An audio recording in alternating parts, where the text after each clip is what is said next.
Shalom Bapak Ibu, Saudara sekalian yang dikasihi Tuhan. Marilah kita menyiapkan hati kita untuk datang beribadah kepada Tuhan. Bapa kami dalam surga, pada pagi hari ini kami datang kepadamu, Allah kami yang hidup, Allah kami yang maha kudus. Tuhan, persiapkan hati kami, baik jiwa, roh kami, pikiran kami ingin datang kepadamu dengan kekudusan, dengan kesungguhan. Tuhan memberkati ibadah kami pada pagi hari ini, bahwa pertolongan kami datangnya daripada Tuhan Allah, pencipta langit dan bumi.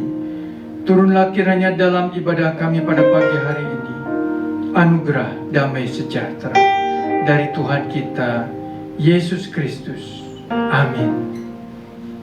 Mari kita akan menyaksikan sebuah pujian.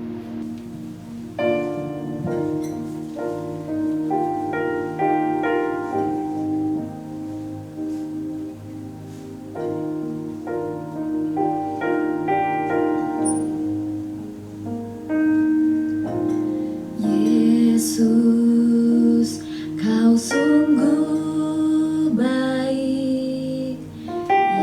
Yesus, namamu indah. Yesus, ku cinta kau selalu. Ku tinggikan, ku agungkan selamanya.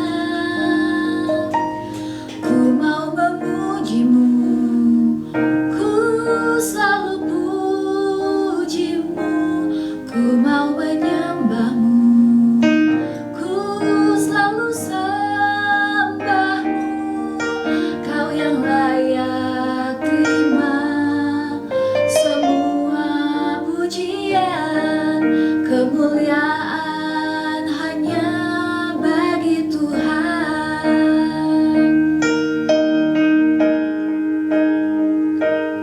Ku mau memujimu, ku selalu pujimu. Ku mau menyembahmu, ku selalu sembahmu. Kau yang layak terima semua pujian, kemuliaan hanya bagi Tuhan. Semua kemuliaan dan keagungan tertuju padamu, Tuhan dan Rajaku. Segenap jiwa dan nafasku menyembah Yesus yang hidup.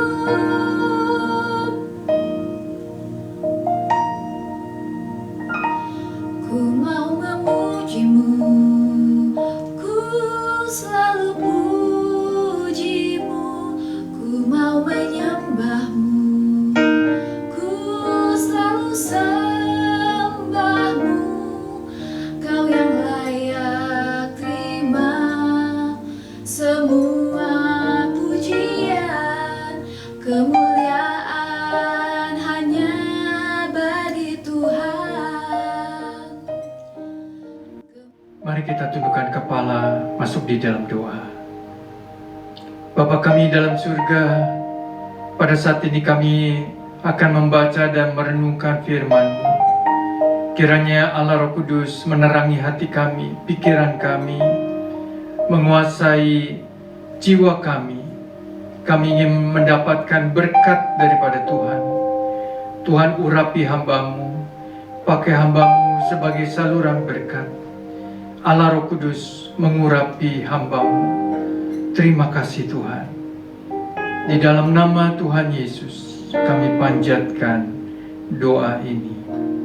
Amin. Saudara yang kekasih di dalam Tuhan, saya memberikan judul bagi khotbah saya pada pagi hari ini, Badai Pasti Berlalu.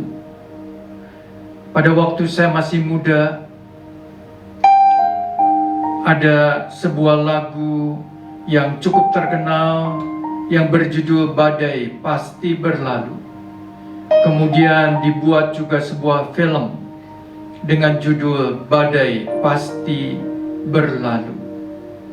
Saudara sekalian yang dikasihi Tuhan, kalau kita merenungkan tentang sebuah badai, angin ribut yang sering terjadi di berbagai tempat di dunia ini, maka kita bisa merenungkan satu hal bahwa biasanya badai itu tidak berlangsung lama. Biasanya badai itu menerjang sebuah daerah dengan melewati daerah tersebut, tidak berlangsung lama, tetapi kemudian ada dampak kerusakan yang terjadi di daerah itu. Saudara sekalian yang kasih Tuhan, kalau kita merenungkan tentang badai, maka badai itu dapat merobohkan pohon-pohon, bangunan-bangunan yang kurang kuat, sehingga kita boleh merenungkan beberapa hal sehubungan dengan badai ini. Yang pertama, saudara sekalian, badai yang berlalu itu seakan-akan menguji sampai di mana ketahanan baik pohon maupun bangunan. Kita melihat ada pohon yang tumbang, tetapi juga ada pohon yang tetap teguh berdiri. Kita bisa mengambil kesimpulan, pohon yang teguh berdiri artinya dia mempunyai akar yang kuat, yang teguh. Sedangkan pohon yang tumbang pasti mempunyai akar yang lemah, tidak kokoh atau keropos. Demikian juga dengan bangunan. Maka di sini kita merenungkan satu hal dalam kehidupan kita sebagai manusia. Ada badai kehidupan, masalah yang kita hadapi, bukan hanya pandemi COVID-19, tapi juga masalah-masalah, badai-badai yang menerjang kehidupan kita. Apakah kita bisa tetap kokoh berdiri? Apakah kita bisa tetap yakin pertolongan Tuhan? Atau kita tumbang? Saudara sekalian, biarlah badai itu menguji akan keteguhan hati kita. Badai itu menguji sampai di mana ketahanan kita. Ini yang pertama, saudara sekalian, badai menguji sampai di mana kekuatan akar kita. Biarlah kita mau mempunyai akar yang kuat, akar kehidupan yang kuat. Yang kedua, saudara sekalian, kadang-kadang badai itu tidak bisa 100% diprediksi oleh manusia. Walaupun ada perkiraan cuaca, walaupun ada badan yang meramalkan sebuah badai, tetapi kadang-kadang tidak bisa dipastikan badai ini secara tepat melewati daerah mana, seberapa kuatnya, seberapa lamanya. Saudara sekalian, di sini mengajarkan kita satu hal, bahwa kadang-kadang kehidupan kita ini dipenuhi oleh uncertainty atau ketidakpastian. Saudara sekalian, dunia ini dengan berbagai macam masalah dan situasi dalam dunia ini, tidak ada satu kepastian. Hanya Tuhan Yesus yang memberikan kepastian kepada kita. Oleh sebab itu, kita harus terus maju di dalam Tuhan, bersama dengan Tuhan, sekalipun hidup ini penuh ketidakpastian. Saudara sekalian yang dikasihi Tuhan, sekalipun kita akan mengalami badai dalam kehidupan, tetapi kita tidak boleh takut, kita tidak boleh menjadi lemah, tapi kita terus percaya akan Tuhan yang menyertai kita. Yang ketiga, saudara sekalian,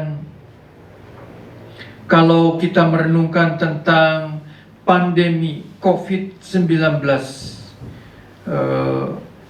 2 bulan lebih kita sudah menjalani masa PSBB, masa kita harus berhati-hati, diam di rumah dan sebagainya. Tetapi pada saat ini, di awal bulan Juni, maka pemerintah mulai mencanangkan kelonggaran PSBB. Pemerintah Presiden Jokowi mencanangkan satu istilah, yaitu new normal atau kenormalan baru. Sekalipun kita harus menjaga jarak, sekalipun kita masih memakai masker, sekalipun kita tidak boleh berkerumun, tapi sudah diberikan satu kelonggaran dan new normal. Berarti, saudara sekalian, ada sesuatu yang baru yang harus mau tidak mau kita anggap sesuatu yang normal. Kalau kita masih harus menjalankan protokol kesehatan, kita tidak boleh merasa tidak biasa. Kita harus menjalani, membiasakan diri sampai semuanya itu kita anggap sebagai sesuatu yang normal. Saudara sekalian, kita mungkin teringat masa lalu di mana kita merasakan sesuatu yang bebas, kemana-mana kita bebas, berbuat pergi kemana-mana kita bebas. Dan kita jangan membayangkan kapan kita bisa seperti yang dulu. Kita harus berpikir bahwa masa yang lalu mungkin tidak akan kembali lagi.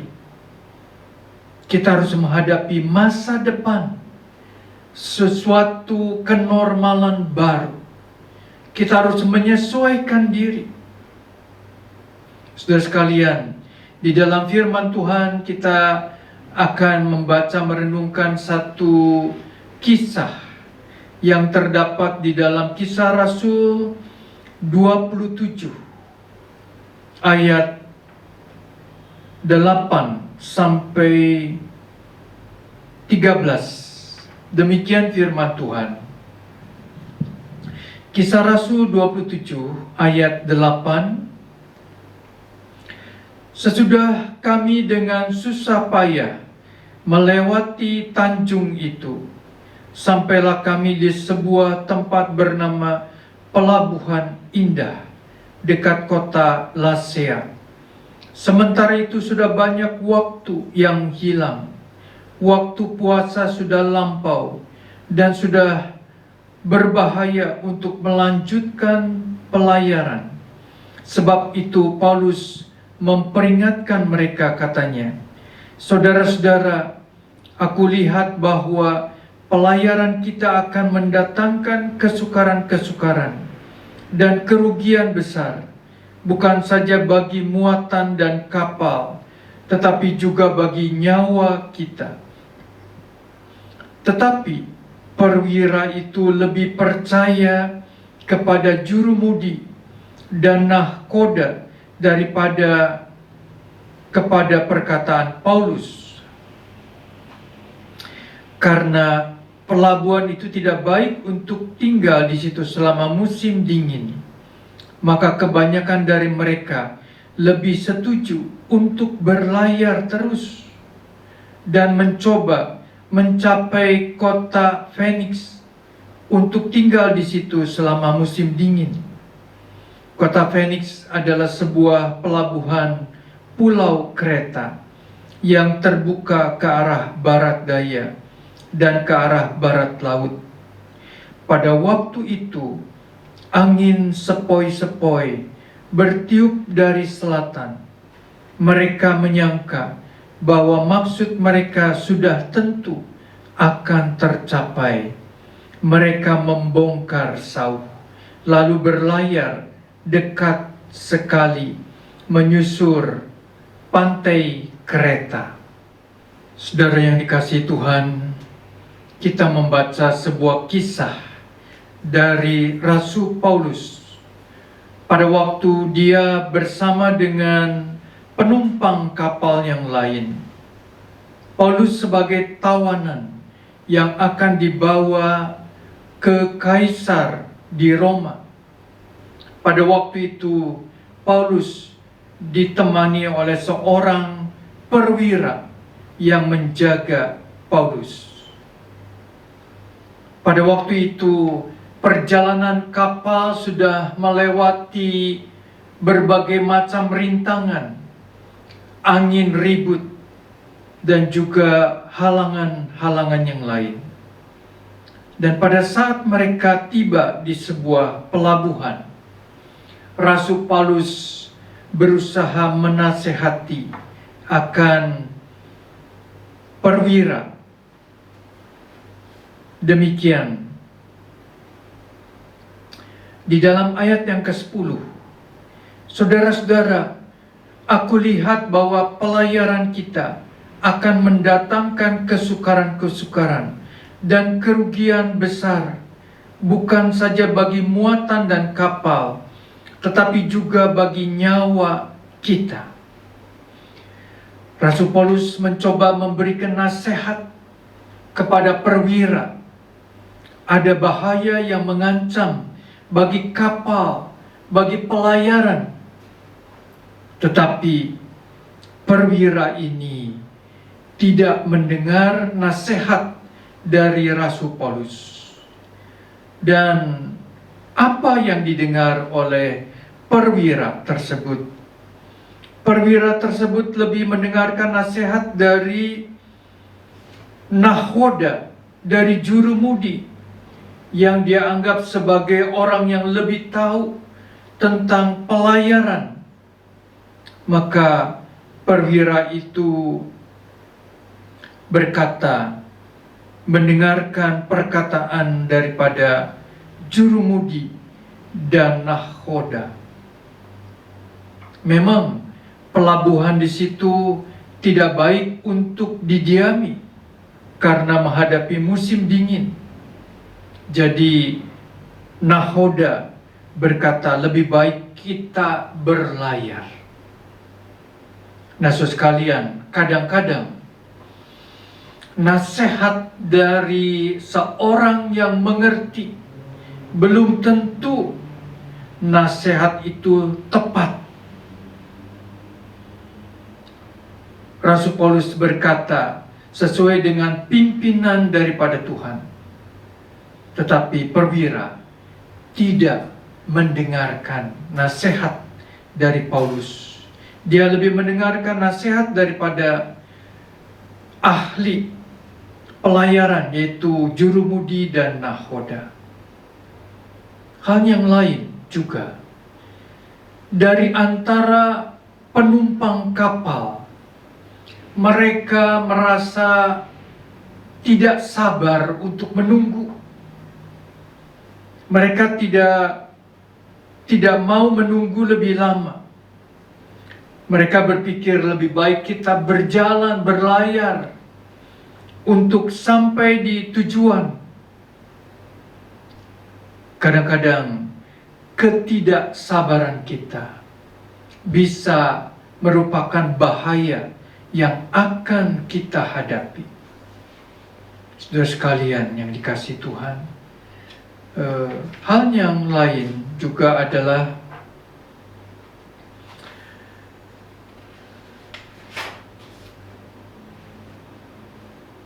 tuntunan yang salah dari keadaan pada waktu mereka akan berangkat.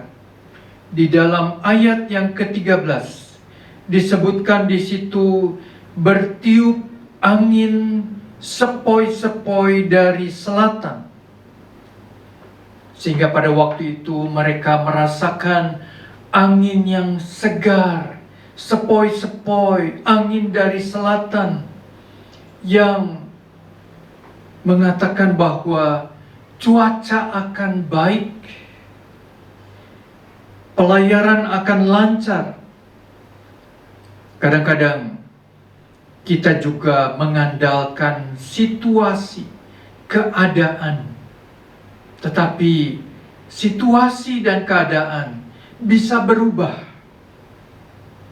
Oleh sebab itu, saudara sekalian, kita tidak boleh bergantung kepada situasi atau keadaan yang kita rasakan. Pada waktu kapal itu mulai berlayar, maka tidak lama kemudian turunlah angin badai yang disebut angin timur laut. Kapal itu diterpa angin dari depan, dari haluan. Dan apa yang terjadi?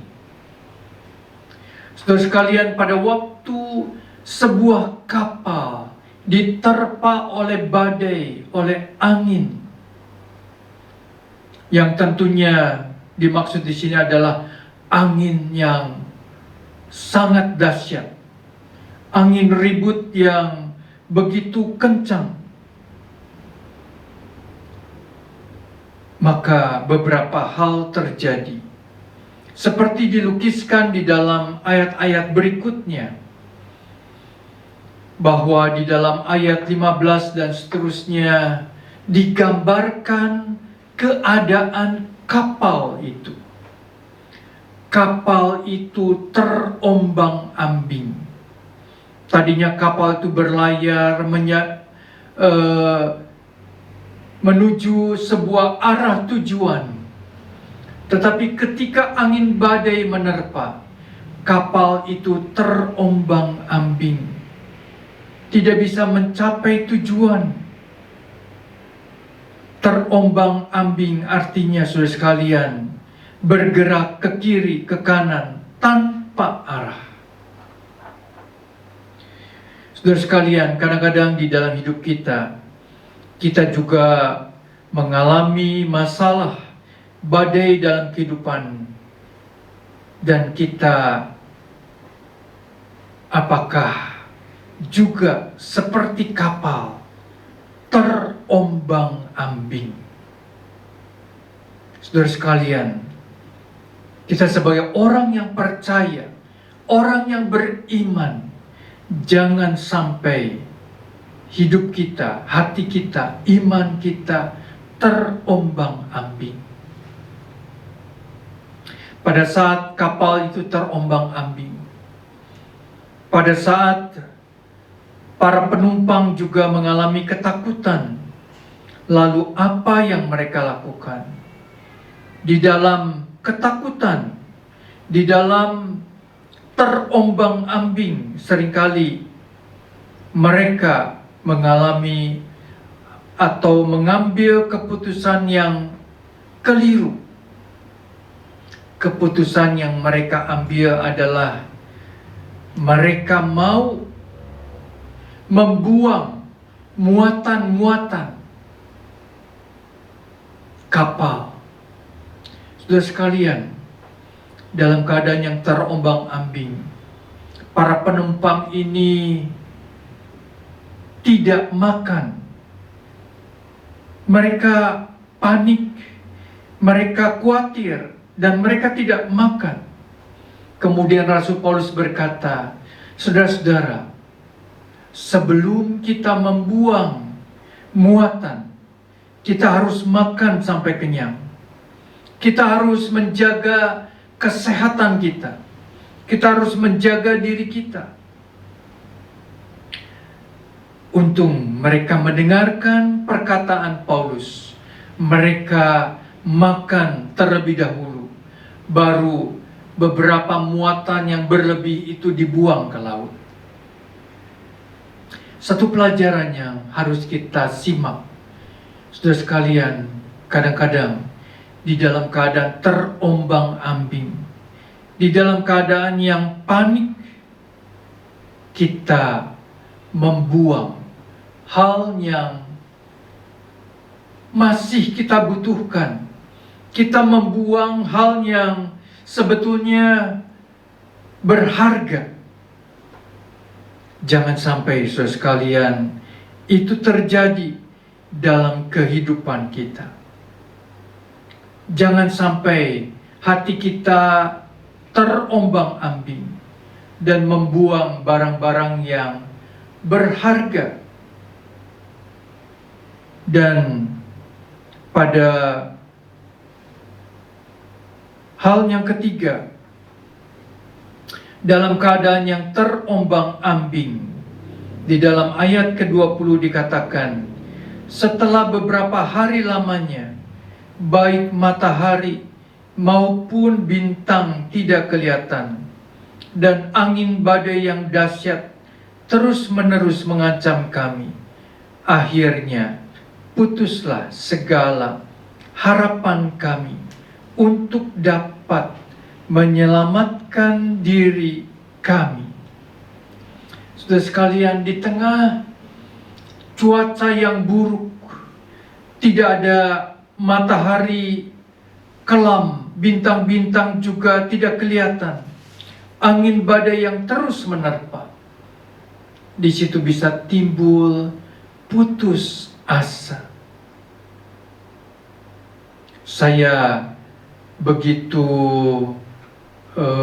kagum pengalaman yang dialami oleh Bapak Budiman pada waktu dia sebagai seorang anak buah kapal pernah terombang-ambing di Laut Cina Selatan. Kapalnya tenggelam. Mereka dengan sekoci terombang-ambing di Laut Cina Selatan sampai 10 hari. Akhirnya mereka ditemukan oleh kapal lain, ditolong oleh kapal lain. Saudara sekalian dikasihi Tuhan, kalau saya membayangkan secara manusia, mungkin hati kita merasa sudah hampir hilang pengharapan. Tetapi Tuhan yang baik memelihara Bapak Budiman sampai akhirnya diselamatkan. Bapak Ibu saudara sekalian yang kasih Tuhan, janganlah kita sampai putus asa. Di sini kita belajar beberapa hal. Kalau sebuah kapal mempunyai sauh atau jangkar, maka sauh itu melambangkan satu pegangan. Kapal itu sudah mendarat, sudah menemukan satu daratan. Sauh itu sebagai pegangan. Kapal itu tidak lagi terombang-ambing. Dan kita mau merenungkan beberapa hal. Sauh yang pertama, jangkar yang pertama di dalam sebuah krisis atau badai kehidupan adalah hadirat Tuhan. Saudara sekalian, sekalipun badai itu menerpa Paulus dan teman-teman di sebuah kapal di Laut Mediterania yang begitu luas. Mereka jauh dari keluarga, mereka jauh dari pertolongan. Tetapi percayalah, mata Tuhan melihat mereka, khususnya mata Tuhan melihat Paulus, hambanya. Mata Tuhan tidak pernah dapat disembunyikan oleh badai, oleh kekelaman apapun. Jadi Tuhan memberikan satu penglihatan kepada Paulus pada waktu malam. Di dalam ayat 23, Paulus berkata kepada orang-orang di kapal, dalam ayat 23, tadi malam seorang malaikat dari Allah, yaitu dari Allah yang aku sembah sebagai miliknya, berdiri di sisiku. Dan ia berkata, jangan takut, Paulus, engkau harus menghadap Kaisar, dan sesungguhnya oleh karunia Allah, semua orang yang ada bersama-sama dengan engkau di kapal ini akan selamat karena engkau. Saudara sekalian yang dikasihi Tuhan, sauh yang pertama di dalam badai yang kita alami adalah hadirat Tuhan. Tuhan selalu memberikan arahan. Tuhan selalu ingin memberikan kebenarannya, firman-Nya kepada kita. Tuhan melalui malaikat datang kepada Paulus berkata, jangan takut, jangan putus asa, jangan bimbang. Saudara sekalian, kata-kata ini dipegang oleh Paulus. Pada waktu yang lain merasa takut, pada waktu yang lain putus asa, Paulus tetap percaya kepada perkataan dari Tuhan. Saudara sekalian, oleh sebab itu, kalau kita mau kuat di dalam Tuhan, seperti pohon yang teguh, kita harus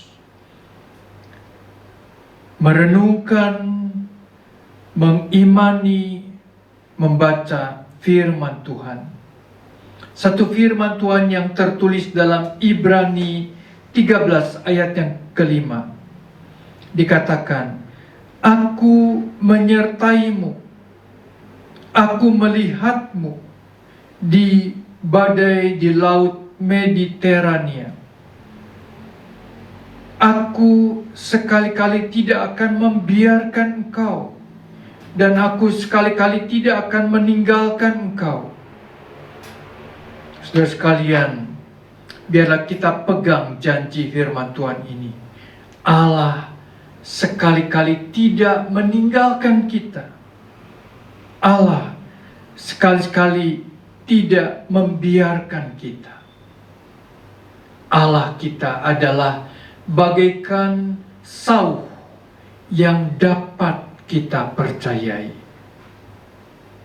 Hal yang kedua, saudara sekalian, sauh yang merupakan jangkar di dalam kita menghadapi krisis adalah tujuan hidup kita. Apa tujuan hidup kita di dalam dunia yang fana ini? Tujuan hidup kita bukanlah untuk menjadi seorang yang kaya raya. Tujuan kita adalah tujuan yang mempermuliakan nama Tuhan. Di dalam Efesus 2 ayat yang ke-10, di situ dikatakan, Karena kita ini buatan Allah, diciptakan dalam Kristus Yesus untuk melakukan pekerjaan baik yang dipersiapkan Allah sebelumnya. Ia mau supaya kita hidup di dalamnya.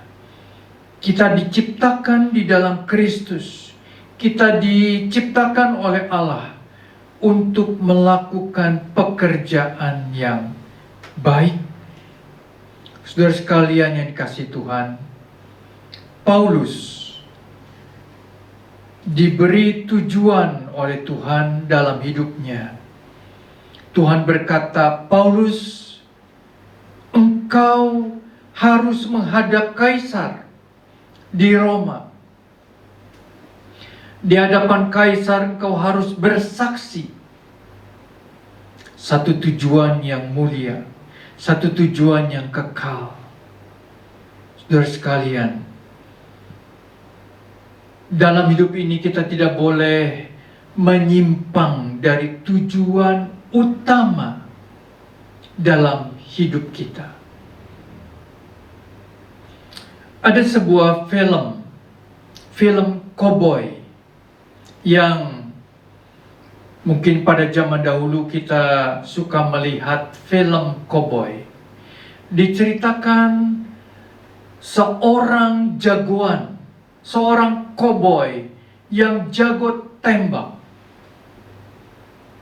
Koboi itu menembak dengan cepat, dengan tepat.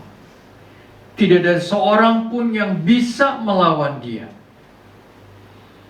Dia seorang yang disegani. Dan biasanya kalau seorang koboi itu jago tembak, dia juga banyak dikelilingi oleh wanita-wanita yang cantik yang mendekati dia.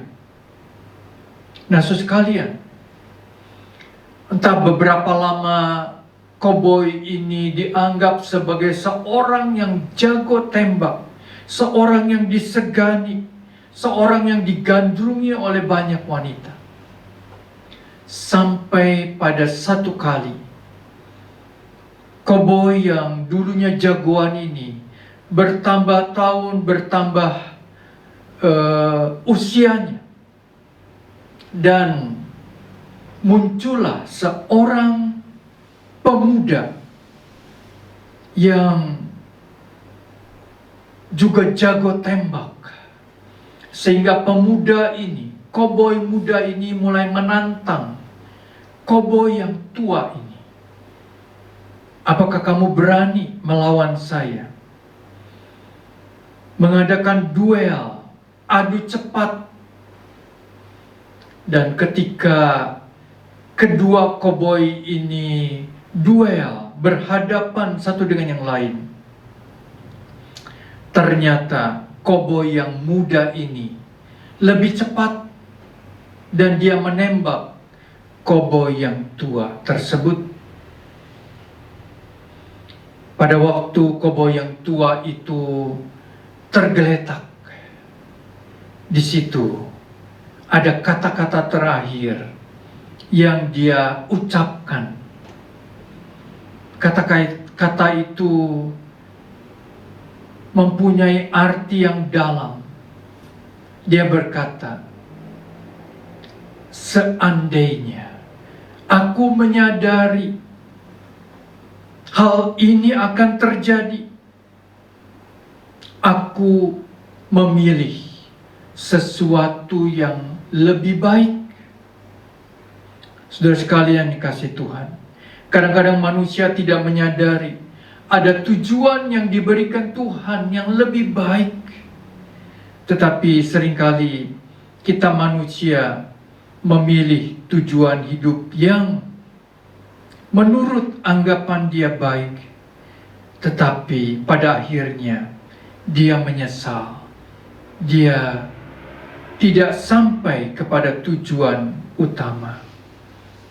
Tuhan berfirman kepada Paulus, jangan takut, engkau harus menghadap Kaisar. Engkau adalah hambaku rasul yang akan menghadap kaisar untuk memberitakan Injil. Tujuan yang indah, tujuan yang penting, dan tujuan itu tercapai. Sauh yang ketiga, yang terakhir, di dalam ayat ke-25 dikatakan, sebab itu tabahkanlah hatimu, karena aku percaya kepada Allah bahwa semuanya pasti terjadi seperti yang dinyatakannya kepadaku. Saudara sekalian, sauh yang ketiga adalah kita berpegang kepada janji Tuhan. Kita mempunyai Allah yang hidup, kita mempunyai kebenaran firman Tuhan yang kita pegang. Firman Tuhan berkata kepada Paulus, tabahkanlah hatimu. Aku menyertai engkau. Saudara sekalian yang dikasihi Tuhan, bahkan Paulus berkata bahwa semua orang di dalam kapal ini juga akan selamat oleh karena Tuhan melihat aku, hambanya, maka semuanya akan selamat. Marilah kita berpegang kepada janji Tuhan yang pasti. Saudara yang dikasihi Tuhan, badai pasti berlalu. Kita perlu bersabar, kita perlu kuat di dalam Tuhan, kita perlu berdiri teguh sampai badai itu berlalu, sampai kita masih tetap berdiri, tetap teguh. Ada satu kata-kata di dalam bahasa Inggris yang mempunyai huruf P-U-S-H, push, yang merupakan singkatan dari pray until something happen. Kita berdoa sampai sesuatu terjadi. Kita berdoa dengan tekun. Jangan patah semangat sampai sesuatu terjadi. Amin. Mari kita tundukkan kepala, masuk di dalam doa. Bapa kami dalam surga, terima kasih buat firman-Mu. Meteraikan firman-Mu di dalam hati dan kehidupan kami, supaya kami tetap berdiri teguh, melewati badai kehidupan, badai COVID-19. Kami berdoa supaya jemaat Tuhan, Gia Cimbuluit, dilawat oleh Tuhan, dikuatkan oleh Tuhan, di dalam pergumulan mereka masing-masing, di dalam rumah tangga mereka masing-masing. Kami berdoa ya Tuhan, kiranya firman-Mu menguatkan mereka, menghiburkan mereka, meneguhkan iman mereka. Tuhan, kami juga berdoa bagi Gereja Isa Masih Cimbuluit. Kami akan mempersiapkan untuk pembukaan kembali ibadah. Persiapkan hati kami, persiapkan hamba-Mu dan juga para diaken. Persiapkan segala sesuatu yang harus kami atur di dalam protokol kesehatan, supaya semuanya menjadi kebaikan, supaya semuanya membawa kemuliaan bagi nama Tuhan. Kami berdoa bagi bangsa dan negara kami Indonesia. Kami berdoa bagi Bapak Presiden, Wakil Presiden, para menteri, para pejabat TNI dan Polri, juga gugus tugas COVID-19. Tuhan memberkati mereka, apa yang mereka lakukan dan kerjakan. Tuhan pimpin dan sertai mereka, boleh melakukan sesuai dengan pimpinan, penyertaan daripada Tuhan. Kami berdoa supaya rakyat Indonesia tidak mengkritik, supaya rakyat Indonesia mempunyai hati yang menghargai pemimpin mereka, dan mereka boleh mendukung kebijakan pemerintah. Tuhan, terima kasih.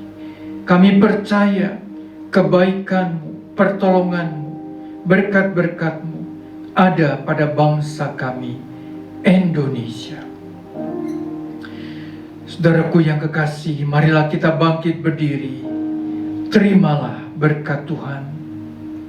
Kiranya kasih sayang dari Allah Bapa di surga, anugerah keselamatan dari Tuhan Yesus Kristus, dan pertolongan daripada Allah Roh Kudus menyertai saudara-saudara sekalian mulai saat ini sampai Maranatha, Tuhan Yesus datang kembali.